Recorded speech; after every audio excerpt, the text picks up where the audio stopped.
happy journey. I'm really glad to be here today. I'm super glad to be here today because it's a beautiful day. It's a beautiful day here at Rythmia. I want to start this, as always, with a little prayer. It's a good time to pray. I need to pray today. Do you guys need to pray? I need to pray. Would you like a prayer? Let's just jump into prayer really quickly to affirm.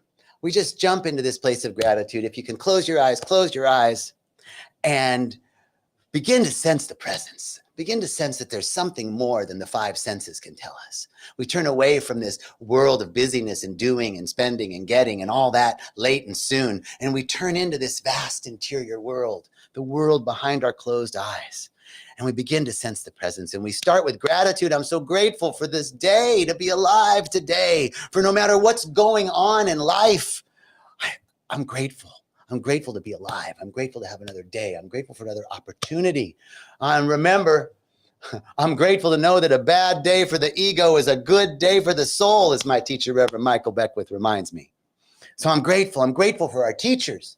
I'm grateful for the teachings. I'm grateful for this place called Rythmia, where transformation is happening every day. I'm grateful for the opportunity to do this Facebook Live, Instagram Live, what's YouTube Live, all the lives. I'm grateful to be live. Oh, I'm grateful for all the blessings that have come into my life. Are you grateful for all the times you've had a blessing? All the times something happened that went your way? All the times something went right in your life? I'm grateful. And I'm grateful in advance for all the blessings yet to come. So as we stand in this place of gratitude, I recognize that it's all happening within the consciousness of God. It's all happening within the consciousness of the divine. This one source, this one power, this one life, my life, your life, our life, the life that we live is the life of God. It is the life of life. Life is living us. This thing within us, this force, this energy of life, this energy of consciousness. I recognize that God is within me, and it's within you, and it's all around us. So we're in the consciousness of infinite intelligence. We're in the consciousness of God. We're in the consciousness of the divine mind. And from this realization, then I don't have to worry about anything. You don't have to worry about anything. Everything is unfolding in divine perfection. Everything is unfolding towards harmony, towards balance, towards peace, towards abundance, towards prosperity. I'm not getting caught up in appearances, for I know that everything is tending towards synchronization and harmonization. And so as I allow it, we allow it right now. We allow that energy, that force, that life force that's in us, that's always wanting harmony, that's always wanting synchronization. We just surrender to it and allow it to carry us. We don't have to do anything. We just have to be open. We just have to be available. We just have to be surrendered. We just have to be trusting and allow this infinite intelligence to organize situations and circumstances in ways that we couldn't even imagine. Oh, I'm so grateful to know that God is on the field, that intelligence is on the field, and I don't have to do anything. I just have to be open. And so right now, I'm open. Right now, we're available. Right now, we say yes. Yes to a great Facebook Live. Yes to some information coming through that's going to shift something for me and shift something for you, because it's a direct broadcast from the mind to the infinite. From my mind to the infinite to your mind to the infinite, it's all one. It's all happening now. And I'm grateful. And so it is. All right. Hey, everybody. The power is my breath. It's my life. Yes, Amy. Woohoo. I love it. I love it. I love it. Thanks, Amy. Thanks, everybody, for joining in. How are you guys doing over here? Diego, Candace, Cindy, Morgan. I love you, sister. Wait, Casey. Thank you. Thank you. Thank you. Thank you. Thank you all. So grateful you guys are here. All right. I want to talk to you about what's on my mind today. Why do bad things happen? I had a client call me on Sunday, and he said, he's just trying to square up. He's like, how do I square up? How do I square up this idea, right, that everything's unfolding in divine perfection, that God is all there is, with all the bad stuff that's happening in the world? There's the war, there's child sex trafficking, there's, all these things that are happening. How does God let stuff like this happen? How can God let something like this happen? That's a very common question. If God is really all there is, and God is all powerful, then why are these bad things happening? Why doesn't God just, make everything great? Well, I've been thinking about that question, and let me share with you where I'm coming from on it. First of all, you know, it's like basically the question is, why is there evil in the world?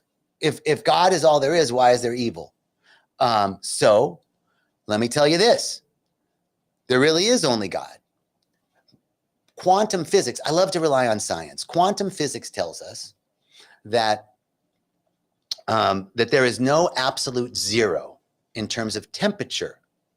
So quantum physics says that you can never get to absolute zero. Why is that important to this conversation? Because I know that there's something good in the world, and I know that there's something evil, right? We can tell that's good, that's evil. I know that there's something hot. I can touch a stove, that's hot. And I can put my hand in an ice bath, that's cold. There's hot and cold. There's good, there's evil. I know there's light and there's dark. So there's this duality in the world, right? Quantum physics tells us that there really isn't hot and cold, that there's just an expression of heat. How does that make sense? Well, because on the quantum level, we can never get to absolute zero. In other words, no matter how cold I make something, if I get it to minus 500 degrees Celsius, there's still a quantum filament, a quantum movement. There's still some sort of movement of energy, of heat in that ice. Even if it's so cold that it almost looks like a straight line, there's still a quantum filament. There's still a vibration there. And it never, ever goes away. No matter how cold it gets, there's still some heat in there. So according to quantum physics, there's hot and cold, but hot and cold are just an expression of more or less heat. It's an expression of heat. There's not a thing that's cold and a thing that's hot. There's just heat, and it's all an expression of more or less heat. So let's take that and bring that into the awareness of good or evil, or light and dark. So there's really no darkness. There's just an expression of less light. There's really no evil. There's just an expression of less good. So there is only one thing happening right now. And even in the darkest thing, there's some good.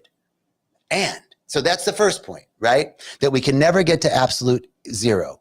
But there is this thing called free will. There's this thing called free will, which means this is how I know the universe is loving. I know the universe is loving because I was given and you were given this gift of life with no condition.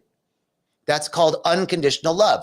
I was given this gift of life and I can do anything I want with it. I could be a murderer or a thief, or I could be a spiritual practitioner or Mother Teresa or, whatever. I could be anything I wanted to be. I get to choose where I want to resonate on that spectrum of light and dark.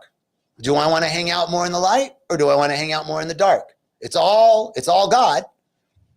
God is all there is. And then we come into this field. We come into this field and we get to choose where on the spectrum we want to vibrate. So the next thing I'll say is God isn't doing these things. God isn't letting things happen. God created this infinite field of consciousness in which we are participating, and we get to choose. So it's not God making these things happen. That's humans. That's human stuff. And we blame God for the human stuff.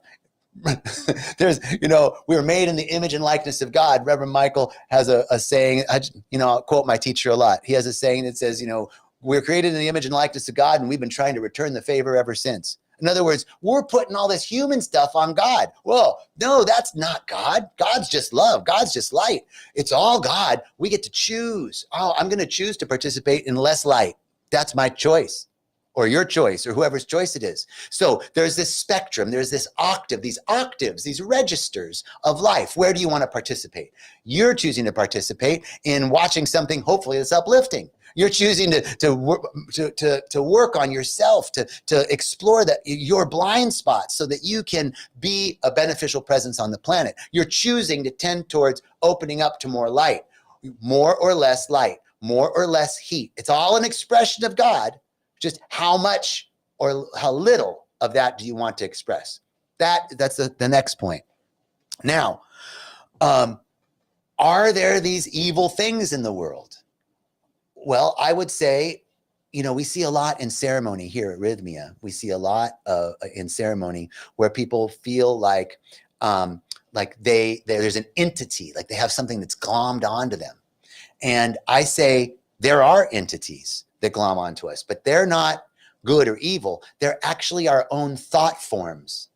Our thinking, what we think about, what we believe, actually we give life to.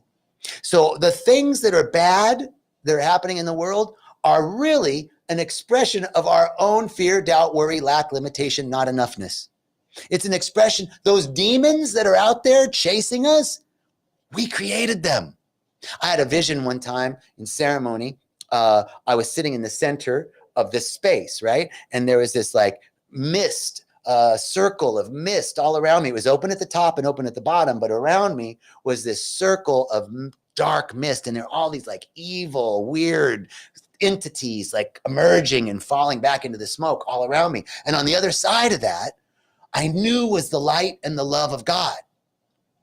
And I thought in that moment, it was like, I'm okay. Even though there's all this dark stuff around me, I know that the light of God is beyond that. And then I thought, do I want to just know that the love and light of God is beyond that? Or do I want to just be overcome by the light and love of God? Do I want to be just infused with it, to have an ecstatic experience of it on my own? I'd prefer the latter. And then I realized that mist of dark, evil, weird stuff, that was my own projection. I was feeding that field of darkness with my own fear, my own doubt, my own lack, my own limitation, my own sense of not enoughness, right? So those thought forms, those evil entities are really a projection of our own sense of lack and separation. And it's just a sense of separation, just like I'm in my vision. I'm never separate from the love of God, but I put up this field of insecurity around me that is a sense of separation. And so the next thing I want to tell you about this is that we are creating this. This reminds me again of my teacher, Reverend Michael, and teachings at Agape, where we're taught of the 4 windows of manifestation. Why do things manifest in life? First window of manifestation is we manifest our own fears, and we call that the Job effect. And that's like Job manifested his worst fears. So sometimes we just focus on what we're afraid of, what we're worried about. We put so much energy on that, we actually manifest what we don't want to happen, right? So that's the first window of manifestation. Second window of manifestation is a lesson. Sometimes we put ourselves in situations where we're forcing ourselves to grow. Something happens and actually that becomes a lesson for us. And that's a wonderful saying from Agape and Michael Beckwith is a bad day for the ego is a good day for the soul, right? Something's happening. It might appear bad, but it's actually a lesson for me to learn and grow. Second window of manifestation. Third window of manifestation is a blessing. And you can look in your own life and see the hardest times, the most difficult things in your life have always been like, oh, it's so challenging. I would never want to go through that. But on the other side, there's a pearl of wisdom. There's a blessing in it. There's an old story about a farmer. I'm sure you've heard of it, so I'll say it quickly. But there's a farmer and he has a horse and his neighbor comes by and says, hey, you're so lucky you have a horse. That's really lucky. And the farmer says, perhaps. And then the next day the horse runs away and the neighbor comes by and says, oh man, you're really unlucky. That sucks. The horse ran away and the farmer says, well, perhaps. And then the next day the horse comes back with 5 other horses. Now there's 6 horses. Neighbor comes by like, you're the richest dude in town. You got 6 horses. The horse ran away and then he brought these wild horses back. You are so lucky. Farmer says, perhaps, because then the next day his son's breaking in the horses and he gets bucked off and he breaks his leg. Looky-loo neighbor comes by. Oh, you're so unlucky. Man, that's a stroke of bad luck. Farmer says, perhaps, because the next day the military comes and conscripts all of the able-bodied men, but his son didn't have to go because he had broken his leg. Neighbor comes by, you're so lucky. What a stroke of luck. The guy says, perhaps. We don't know. A blessing can emerge. It might appear bad, but later it's a blessing. I broke my leg, but I didn't have to go to war, right? We don't know how things are happening, so don't get caught up in appearances. It's another big part of the realization of what's going on in the world. Don't get caught up in appearances. Things are not what they appear to be. Perhaps. Okay, so there's these 4 windows of manifestation, and the 4th window of manifestation is race consciousness. That just like me sitting in that vision where I was surrounded by a mist of darkness of my own creation, we as a collective consciousness manifest our worst fears. COVID, Hitler, war, famine, right? These are manifestations of our own doubt. It's like a larger scale of that own demon that I was manifesting. And guess what? Those things have no power in and of themselves. There's only one power. And those other entities have no power except the power that we give them. It's like the old myth of the sirens in Greek mythology. Remember the sirens? They were mermaids that called the sailors off course and caused them to crash their ships on the shores and drown in the sea. And the myth said that if any man could hear the call of the siren and not get caught by it, the sirens would lose their power. We've got a bunch of sirens in our life. Right? And what did Ulysses do? If you remember the story of Ulysses, he tied himself to the mast of his ship. He had to get through the Strait of the Sirens. He wanted to go home after the Trojan War. So he ties himself to the mast of the ship. He tells his men to put wax in his ear so that they don't hear the sirens because Ulysses wants to hear them. They get to the other side, the sirens lose their power. How many of us have our own personal sirens that call us off course? How many of us as a collective manifest our own personal, our own collective societal sirens that call us off course and cause us to crash our ship, our personal ship or our community ship on the rocky shores of fear, doubt, lack, limitation, not enoughness, and all of that crap. Okay, so 4 windows of manifestation. Why do bad things happen? They manifest in life because of our own, sometimes because of our own fears, right? And remember, there's only one power. Good and evil, light and dark, hot and cold are just an expression of more or less good, more or less light, more or less heat. One thing being expressed more or less of the one thing. Now, I want to tell you something else. Let's see here. So here we are and great. Those things are all great, John, but what does it have to do with me having to square up all the crap that's going on in the world and you telling me that all there is God? Because I just see like war crimes and infant mortality and rape and child sex trafficking and abuse and homelessness and mental illness. And where's God in all that? Okay, so I love to connect science with spirituality. So there is an equation called the Kurimoto equation of harmonization and synchronization in biological and physical systems.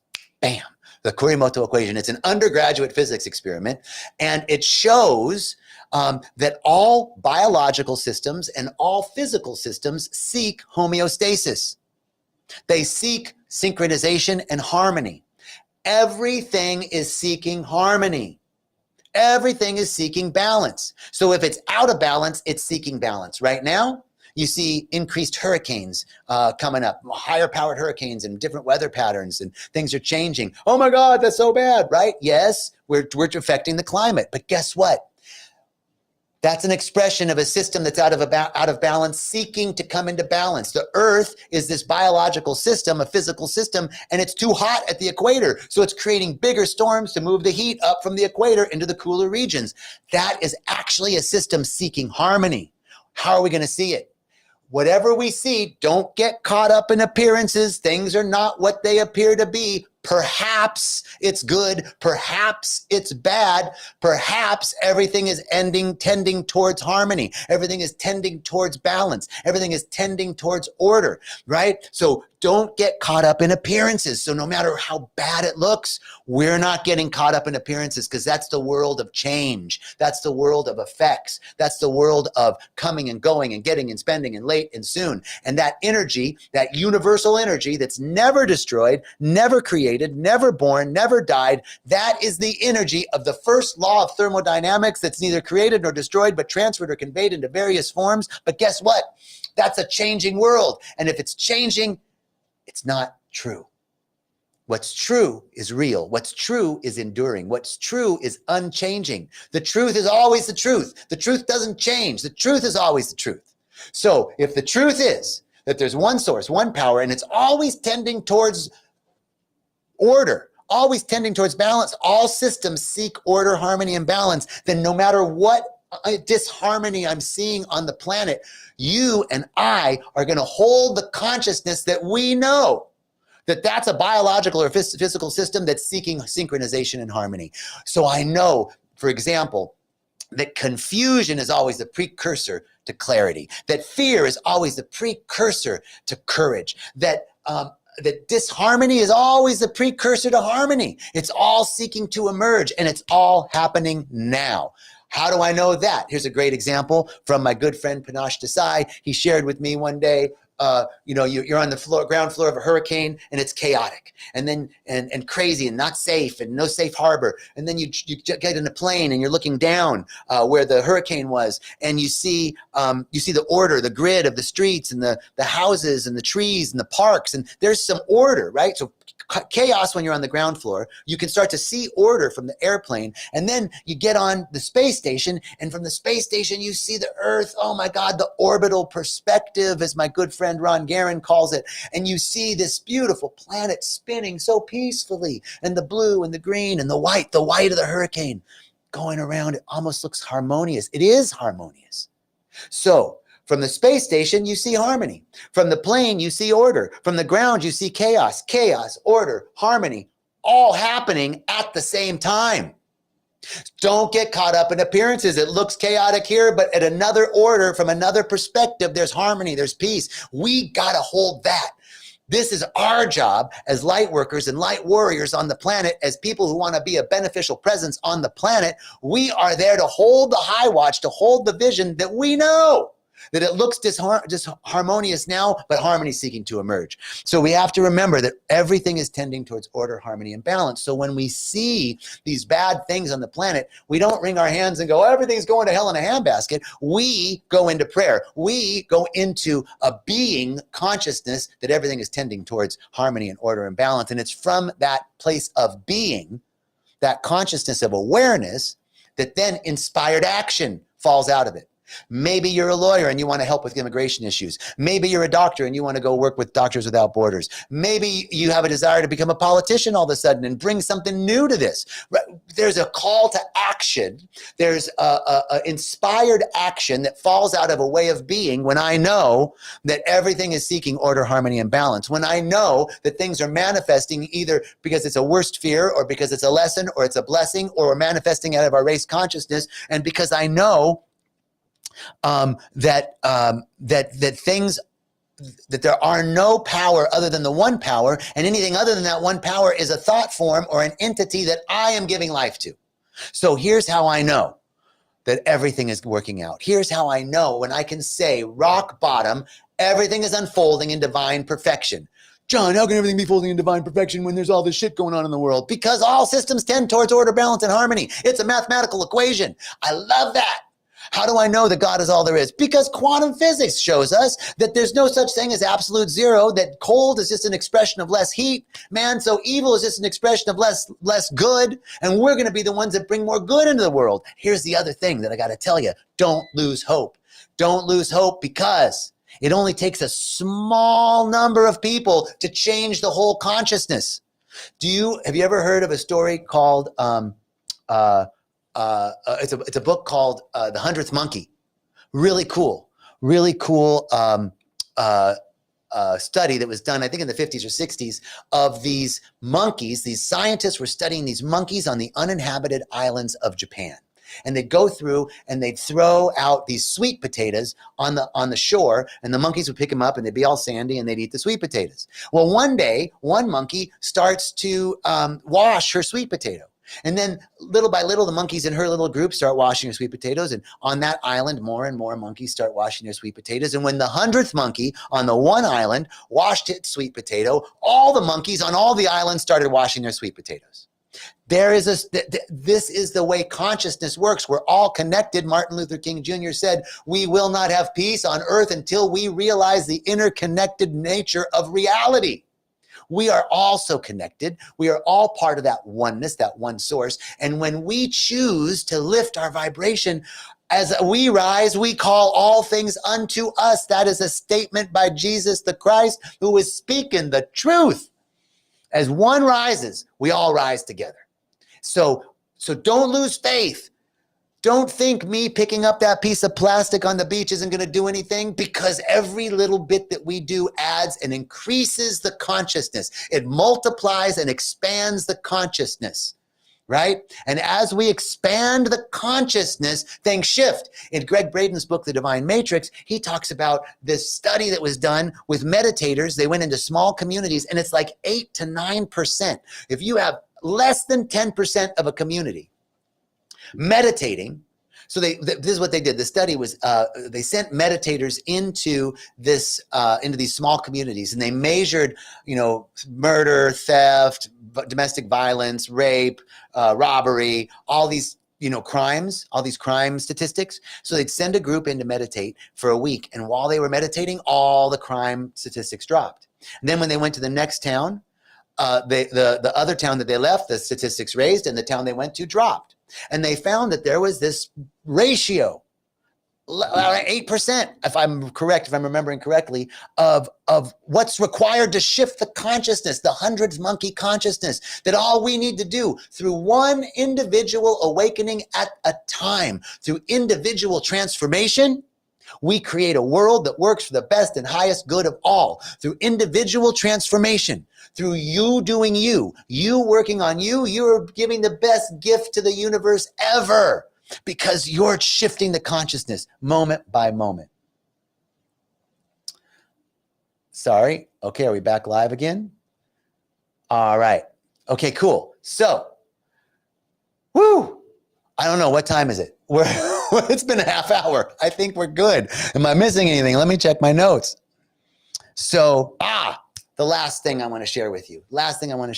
Is the process. We were talking about the windows of manifestation. Well, here's the truth. Things move from the invisible to the visible, from the formless to the formed. Einstein helps us understand this with his special theory of relativity. E equals mc squared. I've talked about this a lot. Energy, equal sign, matter, m is the constant of time. I know nothing about the math. I'm not a mathematician. I'm not a physicist. I like thinking about these concepts, but I don't know the math behind them. But here's what I do know. E means energy, and m means mass or matter, and energy equals matter. That's what Einstein's telling us. Energy equals matter. Matter, this thing right here, this couch, that plant, the window, it's slowed, stored energy. And matter sped up becomes energy. Energy slowed down becomes matter. From the formless to the form, from the invisible to the visible. And we know that there's this thing called the toric field, the electromagnetic field that's around us. It's around the planet. Everything has an electromagnetic field. And this electromagnetic field circles like a donut. It's got a hole in the center and goes around us. And when we're vibrating at a level of fear, that field shrinks. When we're vibrating at a level of joy or gratitude, that field enlarges. So, you want to talk about personal manifestation in your life. You want to talk about changing the world. Change your mind. Change what you're thinking about. Change what you're saying to yourself about yourself. Use these concepts. I know everything is tending towards order, balance, and harmony. I know that all duality gets resolved into a singularity. I know that things manifest as a blessing or a lesson or through our race consciousness. What am I thinking? What am I manifesting? We got to watch our thoughts so that we're generating a larger field of joy, of love. And not only that, when we do that, we're influencing the whole field, but we're also recirculating that love and joy to ourselves. It's basically, we're reinforcing and we're recirculating. This is how we heal ourselves. When I'm sending out, I have clients that are going through cancer and going through physical maladies. We work first of all on our minds. That the body can heal itself, and we're sending out, I know that my body is a self-healing organism. We're sending that out into the field. You fix it in the field, and it moves from the invisible to the visible. This is how radical healing happens in it seems magical. It's a law. It's the law of manifestation. It's the way things move from the invisible to the visible. What are we thinking about in the energetic field? E equals MC squared. What are we thinking about in the energetic field? Are we managing that field so that the things that move from energy into matter are the things of benefit, the things that are there to increase and enlarge our lives? What are we thinking about? What are we saying to ourselves? How are we generating that field? Are we magnifying it? Are we amplifying it? And what are we magnifying and amplifying? Are we magnifying and amplifying fear? Or are we magnifying and amplifying joy, abundance, prosperity, health, vitality, excellence, creativity, beauty, peace? All right. I'm just so grateful for all your comments. Everyone, thank you so much. I'm looking here. I'm so grateful for all you folks showing up. Thank you, thank you, thank you. I want to just give my great thanks and wish you a most magnificent day, that you have an ecstatic experience of your oneness with all of life in this moment, and that something shifts for you and shifts for me in such a powerful way that we never see life again the same. We see it with new eyes. Thank you so much. Peace and richest blessings. Much love. Thank you.